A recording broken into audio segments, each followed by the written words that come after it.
हाय। OPD में consult करते हुए एक बहुत कॉमन सवाल जो हमने देखा उन पेशेंट्स का जो हमारे पास आईवीएफ फेलियर के साथ आते हैं कि मैडम जब आईवीएफ के लिए हम चले गए, हमने लैब में अंडे शुक्राणु बनवा लिए, अच्छे ग्रेड के भी बन गए एम्ब्रियो और फिर ट्रांसफर कराया, तो आखिर आईवीएफ फेल क्यों हो गया। आईवीएफ से गारंटीड सक्सेस होनी चाहिए क्योंकि सब कुछ तो हम लैब में कर रहे हैं, तो फिर हमारा आईवीएफ साइकिल फेल कैसे हो जाता है। इसी को कुछ लोग सोचते हैं कि जब एम्ब्रियो हमने बना के डाला तो इसका मतलब प्रेगनेंसी हो गई और अब हमें सिर्फ बढ़त देखनी है इसकी कि कितने हफ्ते तक की बढ़त होती है, कब धड़कन आती है, तो उनके हिसाब से जब एम्ब्रियो ट्रांसफर किया जाता है तभी प्रेगनेंसी एस्टैब्लिश हो जाती है। तो आज हम बात करते हैं कि एक्चुअली हम क्या क्या कर रहे हैं और क्या क्या नहीं कर सकते हैं आईवीएफ में।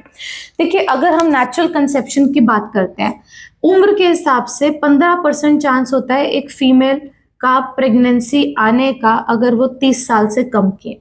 सो 30 साल से कम की उम्र में अगर कोई ट्राई करता है कपल और उनके सारे फैक्टर्स ठीक है, तो हर महीने प्रेगनेंसी आने का चांस 15% है। ये प्रेगनेंसी का चांस आईवीएफ में बढ़ के 70% तक हो सकता है अगर 4AA ग्रेड के 2 एम्ब्रियोस तैयार हो जाते हैं इसी कपल के।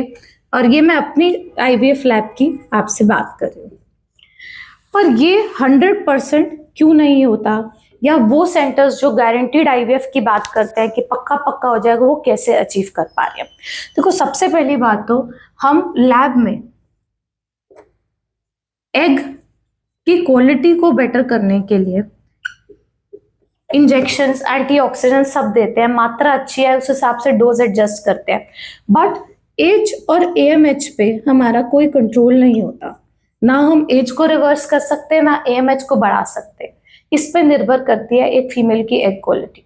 सेकंड, उनके लाइफस्टाइल पे, डाइट पे, एक्सरसाइज पे, वजन पे और स्मोकिंग, अल्कोहल जो आजकल काफी कॉमन है यंग पॉपुलेशन में, इन सब चीजों पर निर्भर करेगा कि उनकी एग की क्वालिटी कैसी होगी। अगर इसमें किसी को एडिड प्रॉब्लम्स हैं, शुगर है, एंडोमेट्रियोसिस है, पीसीओएस है, तो एग क्वालिटी और फर्दर डिटेरियोरेट हो जाती है। तो आईवीएफ का प्रोसेस तो शुरू होता है जब एग दिया जाता है एक एम्ब्रियोलॉजिस्ट को लैब में, पर वो एग कैसी बॉडी में डेवलप हुआ है ये बहुत इंपॉर्टेंट है उसकी क्वालिटी डिटरमिन करने में। सिमिलरली बात आती है स्पर्म की। बहुत बार सीमेन एनालिसिस बिल्कुल नॉर्मल होता है और इससे एम्ब्रियोज भी तैयार हो जाते हैं, पर वो एम्ब्रियोज अच्छे ग्रेड के नहीं बनते, या अच्छे ग्रेड के बनते हैं तो वो तीसरे दिन तक अटक जाते हैं, 5वें दिन तक नहीं जाते हैं, रिपीटेड फेलियर्स होते हैं। तो जिसमें एक और एडवांस टेस्ट होता है डीएनए फ्रैगमेंटेशन टेस्ट, वो देखा गया है कि बहुत सारे हस्बैंड्स का एबनॉर्मल आता है because again lifestyle changes, smoking, stress, lack of sleep, बहुत सारा जो काम करते हैं उनके चलते जो डीएनए है, जो स्पर्म के अंदर का जेनेटिक मटेरियल है, वो इतना अच्छा नहीं होता कि वो जाके अच्छे से फर्टिलाइज करे, अच्छे एम्ब्रियो की डेवलपमेंट कर सके। तीसरी बात आती है अच्छे ग्रेड के एम्ब्रियोज जब तैयार हो जाते हैं, मान लीजिए हमने ए ग्रेड एम्ब्रियोज तैयार कर लिए, एग और स्पर्म की क्वालिटी ओके थी, and then we develop good A grade embryos. तो ये ए ग्रेड के एम्ब्रियोज जरूरी नहीं है जेनेटिकली ठीक हो। अब फीमेल की एज जितनी ज्यादा होती है, मेल की एज जितनी ज्यादा होती है, जितना हाई डीएनए फ्रैगमेंटेशन होता है, उतना ज्यादा चांस होता है कि एक ए ग्रेड का लुकिंग एम्ब्रियो भी जेनेटिकली ठीक ना हो। अब ऐसे जेनेटिकली एबनॉर्मल एम्ब्रियोज या तो प्रेगनेंसी नहीं आने देते, या आती है तो अर्ली मिसकैरेज, 6 हफ्ते के अराउंड मिसकैरेज का कारण बनते हैं, या फिर धड़कन आ जाती है, धड़कन बाद में चले जाती है। तो ये सारी चीजों को तो हम फिर एक बारी को पीजीटीए टेस्टिंग से, जेनेटिक टेस्टिंग ऑफ एम्ब्रियो से पता कर सकते हैं, पर मोस्टली जब तक इंडिकेटेड ना हो तब तक एक जेनेटिक टेस्ट नहीं होता है। तो कपल्स ऑफन क्वेश्चन करते हैं आप सबका जेनेटिक टेस्ट ही कर लीजिए। देखिए, genetic test brings out an added cost. जितने का आईवीएफ होता है ऑलमोस्ट उतना ही जेनेटिक टेस्ट में खर्चा हो जाता है।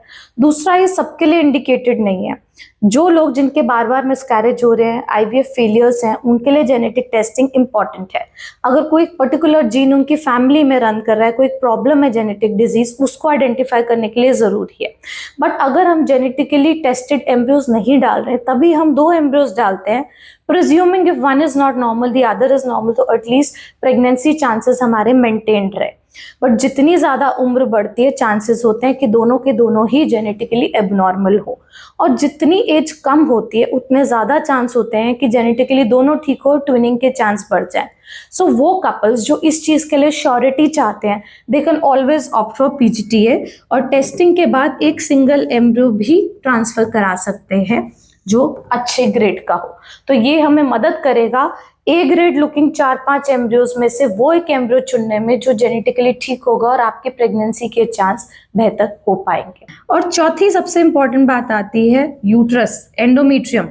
तो हम जब लाइनिंग बनाते हैं एम्ब्रियो ट्रांसफर के लिए, तो उसमें हम देख लेते हैं कि परत की जो थिकनेस है वो अच्छी है या नहीं है, कैरेक्टर ट्रिपल लेयर है या नहीं है।